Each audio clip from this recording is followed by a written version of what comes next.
고요한 아침 정적을 깨는 한 아낙네의 목소리가 마을에 울려 퍼졌다. 아니, 언제까지 잠만 퍼질러 잘 거예요? 이제 그만 일어나서 일하러 가야죠. 아침부터 아내의 앙칼진 목소리에 남편이 인상을 찡그리며 일어났다. 어제 내가 감따라고 한 건 왜 안 땄어요? 나무 해온 건 왜 정리도 안 하고 그대로 놔둔 거예요? 내가 다 한다니까 왜 이른 아침부터 또 잔소리요. 남편이 잔뜩 짜증 섞인 목소리로 대답했다. 아니, 뭘 시켜도 안 하니까 내가 몇 번이나 말하는 거잖아요. 그렇게 답답하면 당신이 하면 되겠구려. 내가 어제 일하고 얼마나 늦게 온 줄이나 아는가? 피곤한 사람 아침부터 깨워서 할 소린가? 남편과 아내의 목소리는 가라앉을 줄 몰랐다. 아버지, 어머니, 서당 다녀오겠습니다. 이제 가니 잘 다녀오도록 해라. 훈장님 말씀 잘 듣고 열심히 하고 오렴. 서당갈 채비를 마친 아들의 인사소리에 부부가 언쟁을 멈췄다. 그러나 그것도 잠시뿐. 아들이 나가자 부부가 다시 목소리를 높이기 시작했다. 도대체 감은 언제 딸 거예요? 아니, 이거였다지 왜 자꾸 익지도 않은 감을 따라고 그러나. 이미 익어서 따도 된다니까? 언제까지 미루려고 그래요? 부부는 한치의 양보도 하지 않았다. 에이, 이놈의 집구석이 편할 날이 없네. 눈만 뜨면 아내와 서로 으르렁거리니 남편은 집에 있는 게 곤욕이었다. 남편이 더 이상 집에 있기 싫다는 듯 아무 말 없이 옷가지를 들고 집을 나갔다. 어딜 가요? 어제 안 한 거 다 해놓으라니까. 아주 남편이 아니라 왼수야, 왼수. 아내는 소리쳤지만 남편은 뒤도 안 돌아보고 나가버렸다. 어느덧 해가 지고 마을에는 어둠이 깔리고 있었다. 아침부터 나갔던 남편이 돌아왔다. 아버지 다녀오셨어요. 아이고, 그래 내 새끼. 오늘 서당에서는 공부 잘했느냐? 한껏 취해 기분이 좋은 남편은 꿀 떨어지는 눈빛으로 자식을 바라보았다. 하지만 아내에게는 차가운 눈길조차 주지 않았다. 아니, 아침부터 나가서 어디서 술만 처먹고 들어온 거예요? 내가 아침에 몇 마디 했다고 삐쳐서 그러는 거요? 아내가 화가 나서 소리쳤지만 남편은 들은 채 만 채 자식만 데리고 방으로 들어갔다. 아버지, 왜 어머니랑 맨날 싸우셔요?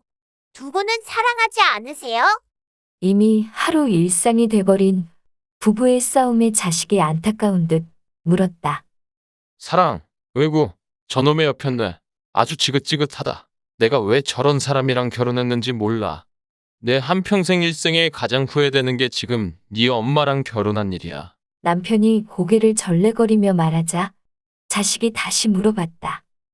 그럼 아버지는 진짜 사랑한 사람이 있었어요? 평소라면 시답지 않은 소리말라 했을 텐데 취기가 오른 남편은 자식의 물음에 빙그레 웃으며 대답했습니다. 그럼 아비도 사내인데 사랑하는 사람이 없었겠니? 아주 이쁘고 참한 여인이 있었지. 내가 첫사랑 얘기해주랴. 자식은 말도 없이 초롱초롱한 눈빛을 하며 고개를 끄덕였다. 내가 18살 때였지. 남편이 아련하게 추억을 되살리며 말했다. 마을에서 참하기로 유명한 감나무 집딸이 있었는데 얼마나 인기가 있었냐면 옆마을 총각들까지도 그 처자를 넘볼 정도였지. 얼굴이 이쁜 건 물론이거니와 언제나 상냥하게 웃는 얼굴로 사람들을 대하니 모두들 좋아할 수밖에 없었지. 그럼 아버지도 좋아하셨어요? 자식이 묻자 아버지의 입꼬리가 올라가며 대답했다. 물론 나도 좋아했지. 그 처자를 안 좋아하는 마을 청년을 없었단다. 그런데 그 처자 앞에만 가면 온몸이 덜덜 떨려서 말도 한 번 제대로 못 붙여보고 맨날 훔쳐보기만 했단다. 그럼 말 한 번 못 걸어보고 맨날 훔쳐만 봤단 말이에요? 아버지도 참 숙맥이셨구려. 남편이 멋쩍은 표정을 지으며 계속 말을 이어갔다. 그런데 어느 날 마을에서 씨름대회가 열렸지. 1년에 한 번 열리는 대회이고 상금으로 소 한 마리가 걸려 있어서 마을에서 힘 좀 쓴다는 청년들은 모두 참가했어. 아버지도 참가하셨어요? 물론 나도 그때만 해도 젊고 힘도 넘쳐서 당연히 참가했지. 남편이 말을 하면서 어깨를 으쓱댔다. 그런데 무엇보다도 청년들이 씨름대회에 참가한 가장 중요한 이유가 있었지. 마을의 모든 처녀들이 구경을 하러 오는데 특히 감나무집 딸에게 잘 보이기 위해서였단다. 거기서 상금을 타면 아무래도 처녀들이 바라보는 눈빛이 틀려지지.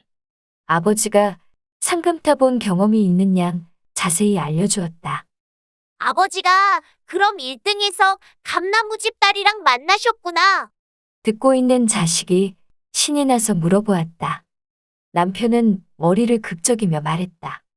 아니 이하비는 첫판에 져서 상금과 처녀들의 관심은커녕 놀림거리만 됐지. 뭐라고요? 난 아버지가 멋지게 이겨서 감나무집 딸이 아버지한테 반한 줄 알았네. 자식이 매우 실망한 표정으로 남편을 쳐다보았다. 그래도 인생은 세옹지마라고 하지 않니? 내가 져서 사람들한테 놀림당하고 기분이 안 좋아했을 때 감나무 집딸이 와서 위로해 주었지. 괜히 청년들한테 인기가 많은 게 아니었단다. 얼굴도 이쁜데다가 마음 씀씀이도 고우니 지금 네 엄마랑은 정반대 되었지. 남편이 아내의 흉을 보자 자식이 미간이 찌푸려졌다. 남편은 못 본 채 하고 이야기를 계속 진행했다.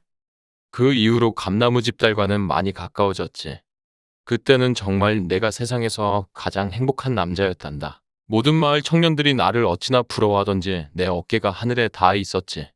그리고 처자가 음식 또한 얼마나 잘 만들던지 특히 시원한 감식회는 정말 일품이었단다.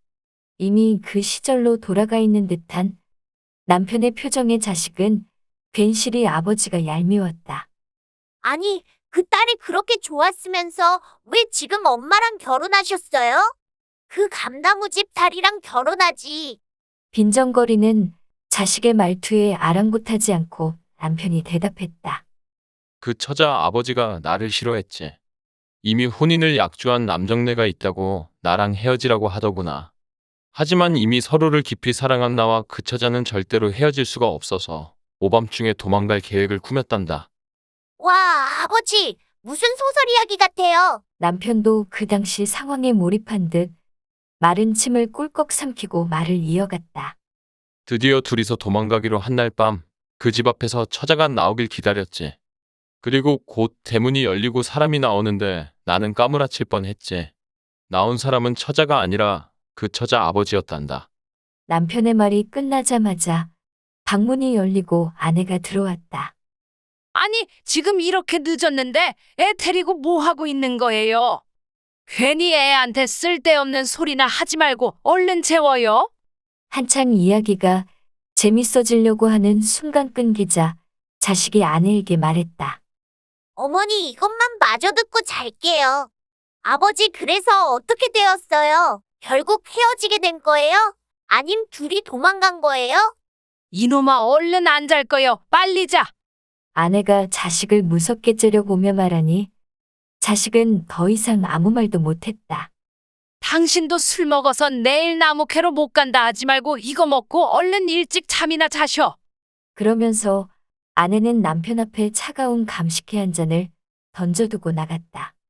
그 순간까지 아내에게 눈길 한 번 안 주던 남편이 감식회를 보자 방긋 웃으며 말했다. 역시 감식회 하나는 정말 잘 만든단 말이야. 아들이 어이없다는 듯 남편을 보며 말했다. 아버지 그럼 첫사랑이 설마. 그러게 말이다. 그때는 그렇게 이쁘고 좋았는데 지금은 왜 저렇게 돼버렸는지 모르겠네. 남편은 졸려온 듯 하품을 크게 하고 잠자리에 누워버렸다. quack quack